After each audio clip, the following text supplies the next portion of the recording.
Welcome back to the channel, everyone. Thank you so much for tuning in. My name is Rick, and I'm your captain on this channel as well as your chef. Now, I have a recipe to share with you, but you have to know that we went out on Saturday, the 23rd, to go for the spring run stripers on the California Delta. And yes, we always bring home fish because Captain Rick always has the fish. And today I have a delicious original recipe to share with you. It's a fried striper steak topped off with tomato and herb. And you're not gonna wanna miss this one. I promise you, it's a savory, sweet dish. So easy to make, and I can't wait to share it. Stick with me. All right, so for those who have been following my YouTube journey, thank you so much to all of my old subscribers, as well as an influx of a bunch of brand new subscribers. I am completely overwhelmed, and I love you all. Thank you so much for your support. Saturday, the 23rd, we went out to get these stripers. I will post the video right here. If you did not check that one out, please go give it a watch. You're not gonna wanna miss that one. Give me a thumbs up, give me a like, comment on the video. Let me know how we did. If you're here just for the recipe, that's okay too. Now, we have green onions, lemongrass, garlic, tomatoes, lime, cilantro, onions, Thai peppers for the spice. If you want to remove it, that's fine too. Ginger, garlic, palm sugar, fish sauce, and as I always say in every cooking video, you're gonna have to find a way to get that fish, and Captain Rick always has the fish. I did forget to mention that you will need some cornstarch. We're gonna use that to fry up the fish. All right, so we'll cut some time off this video, and I'm just gonna chop up all of the ingredients. We're gonna stir fry that up, and we're gonna pour it on top of the fish. This is a super easy recipe, so this video is not gonna be that long, but it's still gonna be delicious. Check it out. All right, shaving time off the video. I've chopped up some tomatoes, green onions, just like that. Chopped up the lemongrass. It doesn't have to be too thin because we are going to fry it or stir fry it. Garlic. There's the cilantro. Then we have our ginger sliced up nice and long. Thai peppers. Remember, add as much or as little as you like. Then the onions, just like this.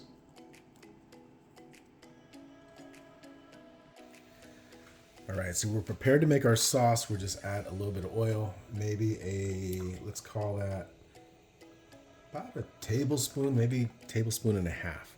All right. We'll let that come up to temperature on high. All right, we're gonna start with the ingredients that take the longest to cook, starting with lemongrass. We'll just stir fry that up. Let it brown a bit.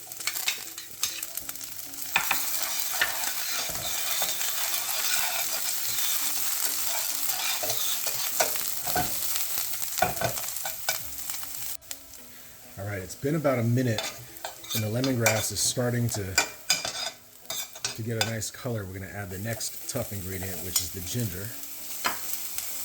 We'll stir fry that around for a couple minutes. You just want everything to be golden brown.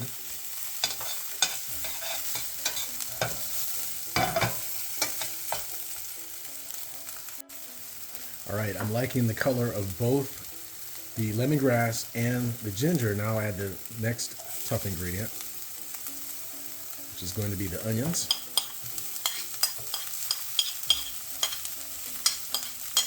And stir that around for a couple minutes, keeping an eye on it. We'll let everything caramelize just a bit.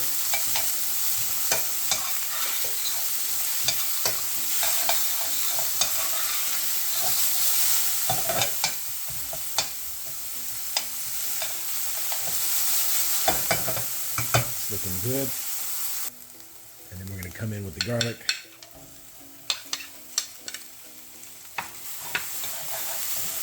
We'll let that get some color to it.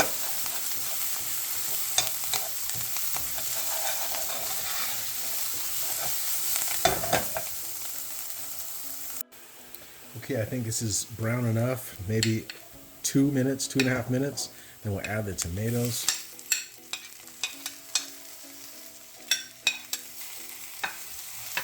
And we'll let that break down.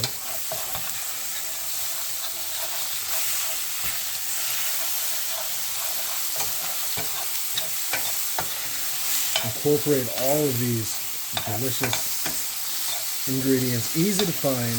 Maybe the challenging one is lemongrass, but I think most of the Safeways around have it. Bel Air may have it, but you're not going to want to miss out on the lemongrass because it gives it that sweet flavor that it's distinct. Trust me, don't forget the lemongrass. All right, just keep an eye to make sure nothing burns. As the tomato breaks down, it's going to add a little moisture to the pan. And as you can see the bottom of the pan, how it's browning, we're going to add water in just a bit. And it's going to lift all of that out and create a nice smoky flavor from everything that's been kind of stir frying in this pan.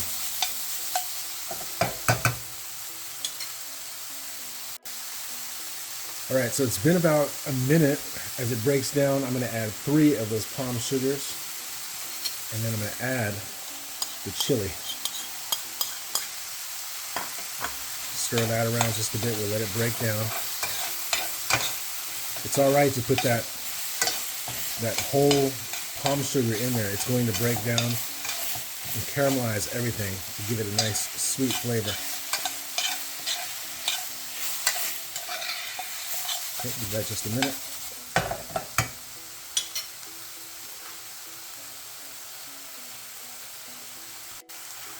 All right, let's check in on this. There we go. I'm using about a medium-high heat for this. All right, it's breaking down nicely. And as it does that, I'm going to go ahead and add the fish sauce. We'll add about, let's call that a 1/4 cup. And we'll stir that around. That fish sauce will cook into everything.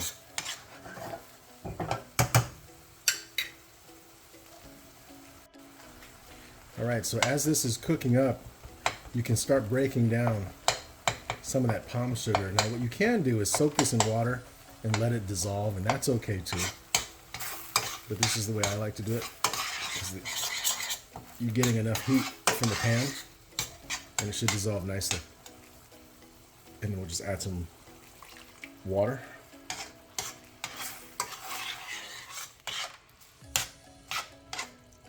Okay, we'll let that come up to a nice rolling boil for just a minute, maybe.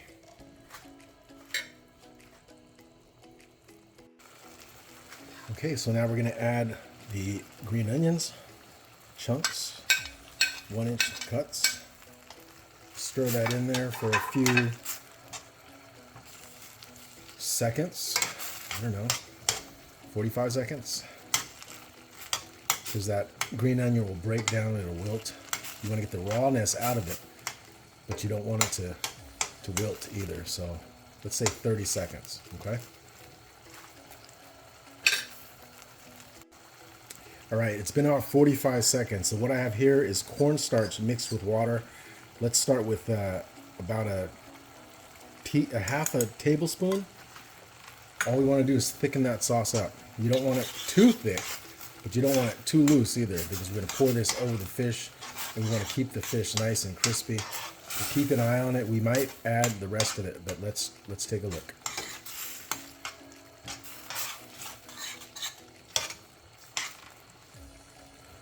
Give it a couple minutes for the cornstarch to decide if it wants to be thick or not. Let it bubble away for 10-20 seconds. We'll keep an eye on it. We'll check the thickness. Let's see. I would say let's add the rest of it.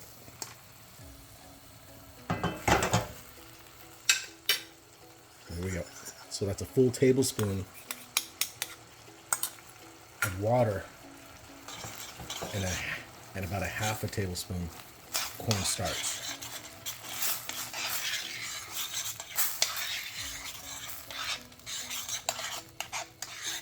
There we go. That's a nice thick sauce that we want. All right, and then we're going to throw in the rest, or not the rest. We're going to throw in the remaining ingredient, which cooks super fast. We'll turn the heat off, and we'll just let that sit there for just a minute. All right, so to prepare the fish, we just want to crack an egg. We only want the egg whites, and that's going to help crispy up the skin. And unfortunately, I'm not going to have anything to do with the yellow, so I am going to waste it this time, and only this time. Then what we want is some kosher salt, just a little bit, maybe a half a teaspoon. We're going to get a lot of the sodium already from the fish sauce. And it's interesting because we're going to use fish sauce on top of fish, and most time people always want to remove that fish sauce taste out of the fish. Only this time, this fish sauce taste is going to be amazing, guys and gals. All right, there's the white pepper. Let's call that maybe a quarter teaspoon. All right, we're just gonna give that a good mix. You gotta be careful because as we slice these, we stake them up.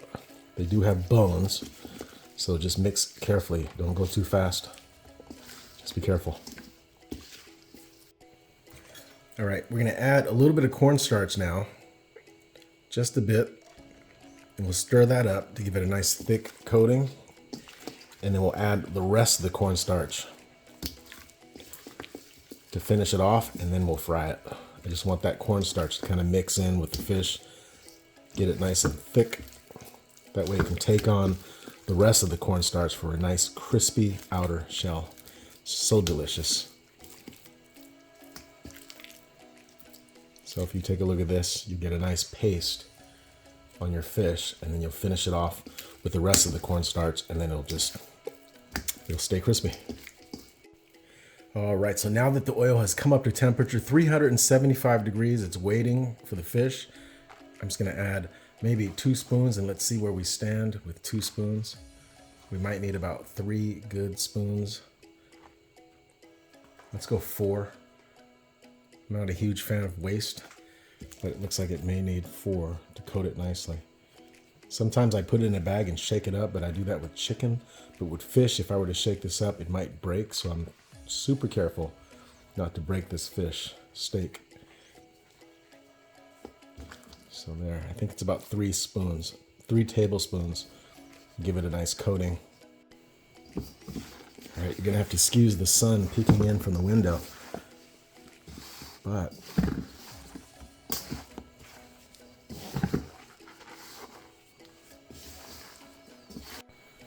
there you have it.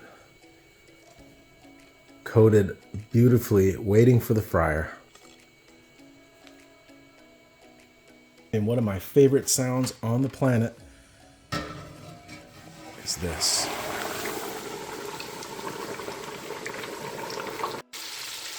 All right, so halfway through, I just like to take a quick peek at it and make sure that the fish is all separated and it's frying beautifully, and it is. So we'll leave it in there for another 4 minutes. Exactly what I want.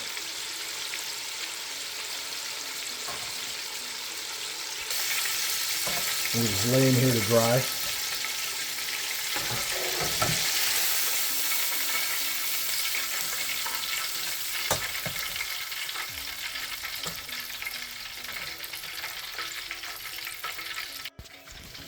Look, they just come out of the hot oil, and this is about the consistency, texture, and doneness that you want for the first round of frying.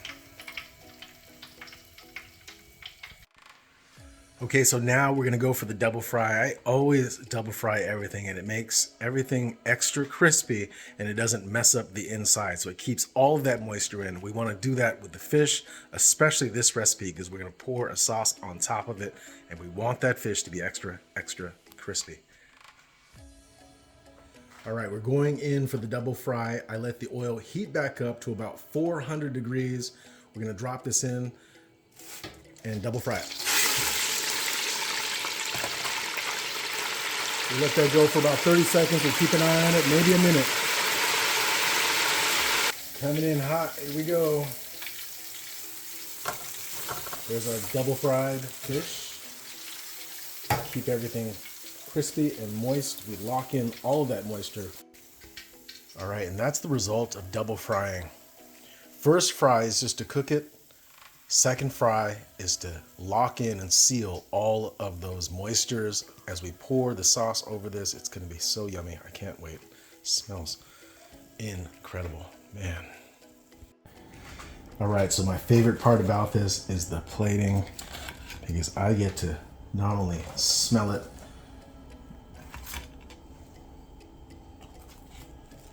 but I also get to see the result of the beautifully fried fish.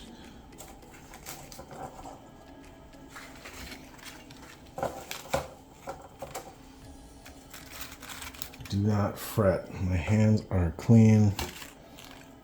There we go. Okay, so here's what I like to do. Just before serving is when I like to add the lime. We're gonna do a full lime.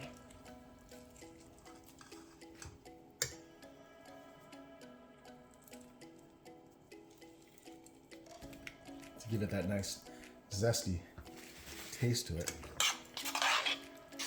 I'm gonna pour this on top of the fish, folks. All right, here we go. Okay, so because I am a home chef, I don't have a professional kitchen, so I'm gonna work with whatever I have. I'm gonna try to pour the sauce on one-handed while I'm recording this for you guys. Okay, here we go. We just want a nice drizzle on top of our fish. Hopefully the camera's not shaking too much. Just like that. Oh my gosh, that smells so good. Okay, now we're just gonna add some garnish. Just like that. All right, so for all of the work that we put into this video, I have to show you the end result. Here it is, it's Captain Rick's deep fried striper steaks topped with tomatoes and herbs. It's so delicious. It's tangy, it's savory. You have to give this one a try. Tell me that doesn't look delicious. Now I'm gonna go eat. I want you guys to let me know if you've tried it. Leave it in the comments. But until then, I'm gonna see you on the next one. Thank you so much for watching and all of your support. I've got more recipes coming. I've also got that fishing video that if you guys haven't watched, please go check it out and give it a thumbs up. Like I said, make sure that you give that one a watch to see how we got this one for this recipe. Until next time, see you later. All right, I have to do this one-handed. I don't want to put this onto the tripod, but here we go. I'm gonna dig into this to show you how delicious this looks when I break it open. Hear that crust? Check that out. Man, the sun is coming straight through the window. I apologize, but you know what? Like I said, I don't have a professional kitchen. I do the best that I can, but if you take a look at this fish, here we go.